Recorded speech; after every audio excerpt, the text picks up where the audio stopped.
ગામડે નીકળી પડેલા. તે પછી ગૌરવ યાત્રાના રથ લઈને ગામડે ગામડે ફરતેલા અને થોડા દિવસો પહેલા ગયા મહિનામાં વિકાસ મહોત્સવના રથ લઈને ગામડે ગામડે આવેલા. આવ્યા તા કે નથી આવ્યા? આવેલા કે નથી આવ્યા? ત્યારે કયો વિકાસ છે?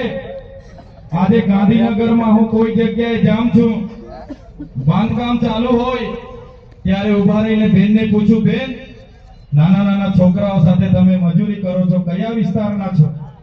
તો બેન કે ભાઈ અમે તો દાહોદના છીએ. જ્યારે હું રસ્તા પરથી નીકળું, ડામર રોડનું કામ ચાલતું હોય, આરસીસી રોડનું કામ ચાલતું હોય અને બહેનો ત્યાં કામ કરતી હોય, કાળી મજૂરી કરતી હોય, ધગધગતા તાપમાં અમને થાય કે આ કાના છે, આપણા વાળા જેવા લાગે છે, ગાડી ઊભી રાખો, આપણે પૂછી લઈએ અને ઉભા રહીને પૂછીએ કે બેન કાના છો, ક્યાંથી આવ્યા છો આ રોડનું કામ કરવા માટે? તો મને કે ભાઈ અમે તો દાહોદથી છે. ત્યારે સાથીઓ, આઝાદીની લડત હોય કે આ દેશના વિકાસની વાત હોય, એ ચાહે વિધાનસભાનો પાયો હોય, હાઈકોર્ટનો પાયો હોય, કલેક્ટર કચેરીનો પાયો હોય, આઈજીડીએજી કચેરીનો પાયો હોય કે ડીએસપી કચેરીનો પાયો હોય, એ પાયામાં દાહોદના લોકોનો પરસેવો છે. એટલે આજે આ દાહોદના લોકોના પરસેવાથી બનેલી ઇમારતો છે. અમે ડેમમાં જ્યારે જમીનો જતી હતી, અમારા આદિવાસી સમાજે આખા ને આખા ગામડા ખાલી કર્યા છે. નેશનલ હાઈવે બને, આખા ને આખા ગામડા ખાલી કરાવ્યા છે. નહેરોમાં ખાલી કરાવ્યા, જીઆઈડીસીઓમાં ખાલી કરાવ્યા, જીએમડીસીઓ માટે ખાલી કરાવ્યા. અને આજે જ્યારે અમારો સમાજ હાથમાં પોટલા, હાથમાં છોકરા અને 2 ટકના રોટલા માટે આજે અમારે શહેરોમાં જવું પડે છે, ત્યારે ધારાસભ્યને શરમ નથી આવતી, એ સાંસદને શરમ નથી આવતી? કયા વિકાસની વાતો કરવા માટે રથો લઈને ફરે છે? 30 વર્ષથી તમારી સરકાર છે. માત્ર ભય, ભ્રમ અને ભ્રષ્ટાચાર અમારા લોકોને જોવા મળ્યો છે. આજે અમારા દાહોદમાં લોકોને રોજગારી નથી અને દેશના વડાપ્રધાને કહેતા હતા કે હું ખાઈશ નહીં ને ખાવા દઈશ નહીં, અને દાહોદમાં ભાજપના મંત્રીના દીકરાઓએ કરોડોનો મનરેગાનો કૌભાંડ કરી દીધું. કરોડોનું કૌભાંડ કરી દીધું એમના દીકરાઓએ. અમારા ગરીબ લોકોની રોજગારીના પૈસા ખાઈ ગયા. આ દાહોદના મંત્રીએ ત્યાં બિરસા મુંડા યુનિવર્સિટીમાં 65 કરોડનું કૌભાંડ કર્યું. આ દાહોદના મંત્રી અને સાંસદોએ નલ સે જલમાં કરોડોના કૌભાંડ કર્યા છે. મહીસાગરમાં 223 કરોડના કૌભાંડો બહાર નીકળ્યા. દાહોદમાં તપાસ અમે માંગી અને તપાસમાં અહીંના સાંસદ અને ધારાસભ્યના નામો આવ્યા. આ લોકોએ તપાસ બંધ કરી દીધી. ત્યારે આમ આદમી પાર્ટી, આમ આદમીના ટાઈગરો આવનારા દિવસોમાં તમામ જગ્યાએ જશે અને નલ સે જલ હશે, મનરેગા હશે, જંગલ ખાતું હશે, ટ્રાઇબલ સપ્લાન હશે, આદિ આદર્શ ગ્રામ હશે, ગુજરાત પેટર્ન હશે, એટીવીટી હશે. તમામ યોજનાઓમાં થયેલા કરોડોના કૌભાંડો આ ભારતીય જનતા પાર્ટીના આવનારા દિવસોમાં અમે બહાર લાવીશું. થોડા દિવસ પહેલા હું ડુંગરી ગામે આવ્યો. અમારા સરપંચ રાજેશભાઈ ને વિજયભાઈ ને, અમારા બંટીભાઈ ને, ત્યાંના ધારાસભ્ય અને સાંસદે કીધું તમે ચૈતર વસાવાને અહીંયા લાવ્યા છો, કેમ લાવો છો? એ આદિવાસીઓને જાગૃત કરે છે, આદિવાસીઓને બોલતા કરે છે. આદિવાસીઓ જાગી જશે તો અમારી ખુરશી જતી રહેશે. અને પાછા એવું કહેવા માંગતા હતા અમે હજુ જિંદા છે, ટાઈગર અભી જિંદા હે, એવું સાંસદ કહેતા હતા. ત્યારે સાંસદ શ્રીને કહેવા માંગુ છું, તમે તો સરઘસના ટાઈગર છો, તમે તો સરઘસના ટાઈગર છો. તમારી પાર્ટી જેટલી ચાવી મારે એટલો તમારો અવાજ નીકળે છે. અહીં બેઠેલા અમારા બધા ટાઈગરો જંગલના ટાઈગર છે, જંગલના ટાઈગર. જે દિવસે આમનો સામનો થઈ જશે, તે દિવસે અમારો તમારો આમનો સામનો થશે ને, તમને અમે છઠ્ઠીનું દૂધિયા દેવડાવી દઈશું. તમે જોઈ લો, અમે આદિવાસી સમાજ ને ઓબીસી સમાજ, માઇનોરિટી સમાજ, એસટી સમાજ જે દેશમાં 90% વસ્તી ધરાવે છે એમના માટે લડીએ. એમનો અવાજ બનીએ, આ વિસ્તારમાં શિક્ષકોની ભરતી કરવા માટેની વાત કરીએ, શાળા બનાવવા માટેની વાત કરીએ, કૌભાંડો બહાર લાવવાની વાત કરીએ. એટલે આ ભૂપેન્દ્ર પટેલ હરસંઘવીને ગમતું નથી. અમે જ્યારે મનરેગા કૌભાંડ માટે તપાસ માંગી, એમના મંત્રીના દીકરાઓને જેલ જવું પડ્યું, અને અમે જ્યારે આ વિસ્તારમાં 7-12 ના ખોટા નામો ચડાવી દીધા, બીજાના નામે જમીનો લઈ લીધી, એનું કૌભાંડ ઉજાગર કર્યું, ત્યારે આ ભૂપેન્દ્રભાઈ પટેલ અને હરસંઘવીને ગમ્યું નહીં. એમણે કીધું આદિવાસી ચૈતર વસાવા અમારી 30 વર્ષની સરકારને કેમ ચેલેન્જ કરી શકે? આ આદિવાસી યુવાન અમને વિધાનસભામાં સવાલ કઈ રીતના કરી શકે? આ આદિવાસીને ભેગા કઈ રીતના કરે? આદિવાસીની હક અધિકારની વાતો કેમ કરે? આદિવાસીઓની સ્વાભિમાનની વાતો કેમ કરે? એને જેલમાં નાખો. અને તમે જોયું હશે, મને એક વાર નથી અનેક વાર જેલમાં નાખવામાં આવ્યા. એક વાર જેલમાં નાખવામાં આવ્યો, બીજી વાર મારા પરિવાર સાથે 90 દિવસ જેલમાં રાખવામાં આવ્યો, અને ત્રીજી વાર હમણાં પણ મને 80 દિવસ જેટલી જેલમાં રાખવામાં આવ્યો. એક સામાન્ય બાબતમાં જ્યારે મામલતદાર ટેબલ પર જામીન આપી દે, છતાં આ લોકોએ મને સેશન કોર્ટમાં રજૂ કર્યો. મારા વકીલોને કોર્ટમાં આવવા નહીં દીધા. મને નર્મદા જેલની જગ્યાએ સેન્ટ્રલ જેલ વડોદરા રાખવામાં આવ્યો. તારીખ પર તારીખ, તારીખ પર તારીખ, તારીખ પર તારીખ, તારીખ અને 80 દિવસ સુધી મને જેલમાં યાતના આપવામાં આવી. ત્યારે એમણે કીધું, ચૈતરભાઈ, હવે તમે અવાજ કરશો તો ફરી જેલમાં તમારે આવવું પડશે. તમે ભાજપમાં જતા રહો, ભાજપમાં અમારી સરકારમાં આવતા રહો, તમને મંત્રી બનાવી દઈશું, તંત્રી બનાવી દઈશું. તમે આદિવાસીઓનું લડવાનું બંધ કરો. ત્યારે મેં એ લોકોને પણ કહેવા માંગુ છું, ચૈતર વસાવાને 1 વાર જેલમાં નાખવાથી, 2 વાર જેલમાં નાખવાથી, 3 વાર જેલમાં નાખવાથી ચૈતર વસાવા ડરી જાય એવા વસાવા નથી. આ ચૈતર વસાવા આદિવાસીનો દીકરો છે. આદિવાસીનો ઇતિહાસ તમે જોઈ લેજો. ગોરા અંગ્રેજો સામે અમે નથી ઝૂક્યા, આ કાળા અંગ્રેજો સામે પણ અમે નથી ઝૂકવાના. ત્યારે તમે જોઈ લો, 80 દિવસ સામાન્ય બાબતમાં મને રાખ્યો, ત્યાં એટલી યાતનાઓ આપી, મારો પરિવાર દુખી, મારા કાર્યકરો દુખી, મારા પાર્ટીના લોકો ચિંતા કરે. તમારી બધાની ચિંતા હશે, તમે બધા મારા માટે પ્રાર્થના કરતા હશો.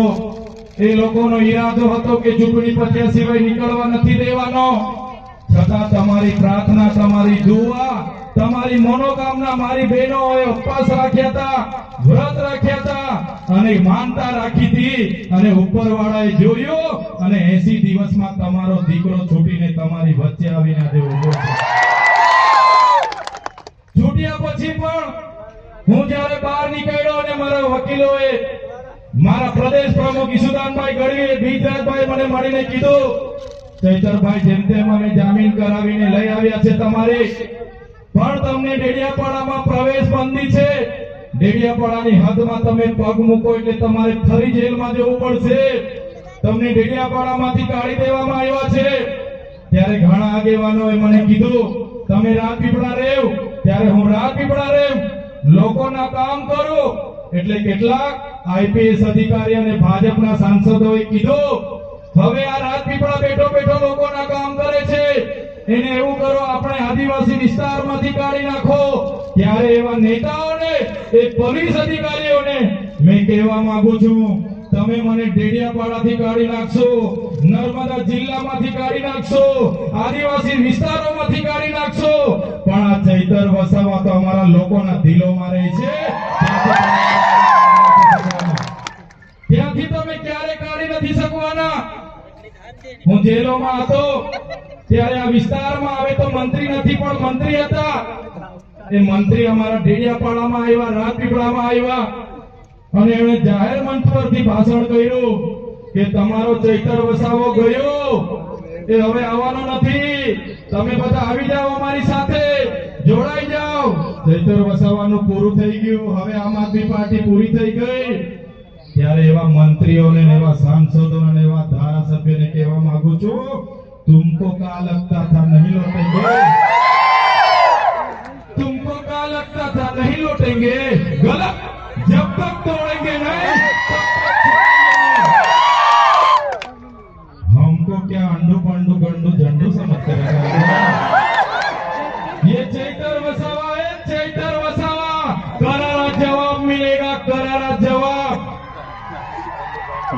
સાથીઓ, અમારી ટીમ આ વિસ્તારમાં ભ્રષ્ટાચાર નાબૂદી થાય, શિક્ષણ થાય, રોજગારી મળે, એના માટેની આમ આદમી પાર્ટી આગળ વધી રહી છે. ત્યારે એક બાજુ 30 વર્ષની ભારતીય જનતા પાર્ટીનું શાસન છે, એમની પોલીસ, એમની આર્મી, એમની કોર્ટ, એમની કચેરી, એમનું તંત્ર બધું જ છે. આપણે બધા લડવા ઉતરીશું તો એ લોકો આપણને ગાંઠવાના નથી.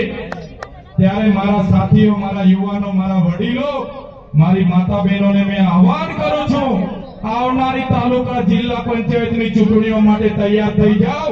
આ લોકો પરથી સત્તા ખોચીને આ લોકોના મૂળિયા આપણે ઉખાડીને ફેંકી દેવાના છે.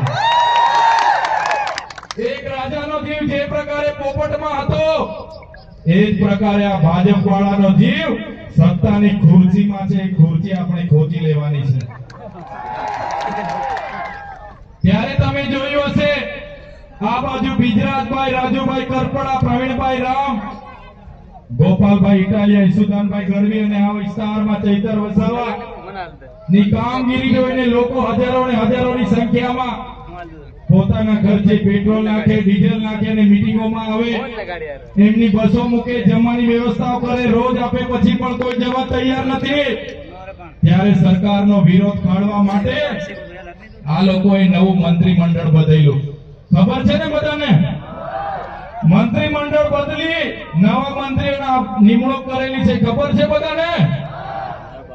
ત્યારે આપણા ડાયા લોકો, આપણા વડીલો આપણને કહી ગયા છે, કોઈ ભેંસ ઓછું દૂધ આપે તો એના ખીધા બદલવાની જરૂર નથી, ભેંસ બદલી નાખવી પડે. નાખવી પડે કે નહીં નાખવી પડે? ભેંસ ઓછું દૂધ આપે તો એના ખીલા બદલવાની જરૂર નથી, ભેંસ બદલી નાખવી પડે. એ જ પ્રકારે આમના મંત્રીમંડળ બદલવાથી આપણો કઈ ઉદ્ધાર થવાનો નથી. આપણે બધા એ લોકોની સરકાર બદલી નાખવાની છે 2027માં. તૈયાર છો બધા?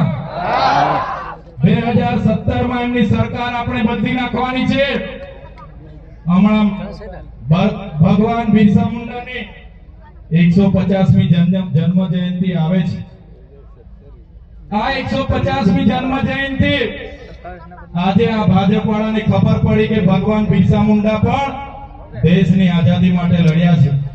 હમણાં જ્યારે આપણે ભગવાન બિરસા મુંડાની પ્રતિમાની સ્થાપના કરતા હતા, ધાનપુર, બારિયા, લીમખેડા, દાહોદ, ઝાલોદ, ડેડિયાપાડા, ત્યારે આ જ ભાજપ વાળા, આ જ આરએસએસ વાળા આપણને નક્સલવાદી કહેતા હતા કે નતા કહેતા? સાચી વાત છે કે ખોટી વાત છે? આ જ આરએસએસ વાળા, ના જ ભાજપ વાળા ત્યાં વિરોધ કરવા માટે આવતા હતા. ત્યારે આપણને કહેવામાં આવતું હતું કે આ તો ખ્રિસ્તી મિશનરીઓના પૈસે આ લોકો આદિવાસીઓમાં જાગૃતતા કરે છે, બિરસા મુંડાના વિચારોને ઉજાગર કરે છે. આમને અહીંયા બિરસા મુંડાની, ટાટિયા મામાની, ખાદ્ય નાયકની, ગુરુ ગોવિંદની મૂર્તિ નહીં મૂકવા દેવાની અને આ ભાજપ વાળા પોલીસને મોકલે અને આપણી સાથે ઘર્ષણ કરાવે અને આજે એમના વડાપ્રધાન 150મી જન્મ જયંતિ ઉજવવા માટે ક્યાં આવે છે? ક્યાં આવે છે? ક્યાં આવે છે? ડેડિયાપાડા આવે છે. ડેડિયાપાડા કે નર્મદા જિલ્લામાં એક પણ પ્રતિમા ભાજપના નેતા હોય કે સરકારી ખર્ચે બનેલી નથી. ડેડિયાપાડામાં વડાપ્રધાન શ્રી જે પ્રતિમાને ફુલાર કરવાના છે, એ પ્રતિમા ચૈતર વસાવાની આગેવાનીમાં સ્થાપિત થયેલી છે. આજે એમના વડાપ્રધાનને રાષ્ટ્રીય કાર્યક્રમ માટે બિરસા મુંડાની પ્રતિમા કોઈ જગ્યાએ છે નથી, તો ક્યાં રાષ્ટ્રીય કાર્યક્રમ જાહેર કરે? એમ કરીને ચૈતર વસાવાની વિચારધારાને તોડવા માટે આ ભાજપના નેતાઓ એમને ડેડિયાપાડા લાવી રહ્યા છે. હવે ડેડિયાપાડા તો લાવવાનું નક્કી થઈ ગયું. હવે લોકો ક્યાંથી લાવવાના? ડેડિયાપાડાના લોકો તો બધા ચૈતર વસાવા સાથે છે. ત્યારે આ લોકોએ કાંઈક રચી નાખી અને નક્કી કર્યું, એમના મીડિયા વાળાઓને કીધું કે તમે ન્યૂઝ બનાવો કે ચૈતર વસાવા 15મી તારીખે મોદી સાહેબના હસ્તે ભાજપમાં જોડાવાના છે અને બધા જ લોકોને ફોરવર્ડ કરો, એટલે લોકો જોવા માટે આવશે અને પબ્લિક થઈ જશે. ચાલે છે કે નથી ચાલતું? ચાલે છે કે નથી ચાલતું? ત્યારે કેટલાક નેતાઓ પણ કીધું 15 તારીખે તમે આવી જાઓ, જોડાઈ જાઓ. અમારી સાથે જોડાઈ જવાનું છે. તમારે અમારી પર દબાણ કર્યું, પણ એ લોકોને મેં કીધું જો 15 તારીખે તમારો ટાર્ગેટ ચૈતર વસાવાને મોદી સાહેબના હસ્તે જોડવાનો હશે તો મારો પણ ટાર્ગેટ છે આવનારી તાલુકા જિલ્લાની ચૂંટણી સુધીમાં 1 લાખ ભાજપના કાર્યકર્તાઓને આમ આદમી પાર્ટીમાં અમે જોડી દઈશું. 1 લાખ કાર્યકર્તાઓને આમ આદમી પાર્ટીમાં અમે જોડીશું અને આ વિસ્તારોમાં પરિવર્તન લાવીશું. તૈયાર છો બધા? તૈયાર છો બધા? ત્યારે સાથીઓ એમની નીતિઓ, આપણે શિક્ષણની વાત કરીએ એટલે આપણે ભારત પાકિસ્તાનની લોકો વાત કરે, આપણે રોજગાર માંગીએ એટલે એ લોકો હિન્દુ મુસ્લિમની વાત કરે, આપણે આ વિસ્તારના વિકાસની વાત કરીએ તો એ લોકો આપણને રાષ્ટ્રભાષાની વાત બતાવે. ત્યારે આ જ લોકો આત્મનિર્ભર ભારતની વાત કરે છે. અમારો આદિવાસી સમાજ તો આદિ અનાદિકાળથી આત્મનિર્ભર છે. એક પેડ માગે નામની વાત કરે છે અને એ લોકોના કાર્યક્રમ માટે દેવમોગરા જ્યાં આવવાના છે ત્યાં આજે આખાને આખા 70 વર્ષના ઝાડો કપાઈ રહ્યા છે. ત્યારે મારા સાથીઓ, મારા યુવાનો, મારા વડીલો, આજે દાહોદ અમે એટલા માટે આવ્યા છે. આવનારા દિવસોમાં જે આ વિસ્તારની જે ખેડૂતોની ભાવના બાબતોની લડાઈ છે, યુવાનોના શિક્ષણ બાબતની લડાઈ છે, રોજગાર બાબતની લડાઈ છે અને આ વિસ્તારના હક અધિકારની લડાઈ છે. અનુસૂચિત 5 પૈસા 1 ની વાત છે. ત્યારે આપણે બધાએ ભેગા થઈને આગળ વધવું પડશે. ગુરુ ગોવિંદજીની વિચારધારા, બિરસા મુંડાજીની વિચારધારા કઈ રીતના આપણે આગળ લઈ જઈ શકીએ એના માટે આજે બધા આપણે સૌ ભેગા થયા છે. સાથે સાથે આમ આદમી પાર્ટી અરવિંદ કેજરીવાલજીની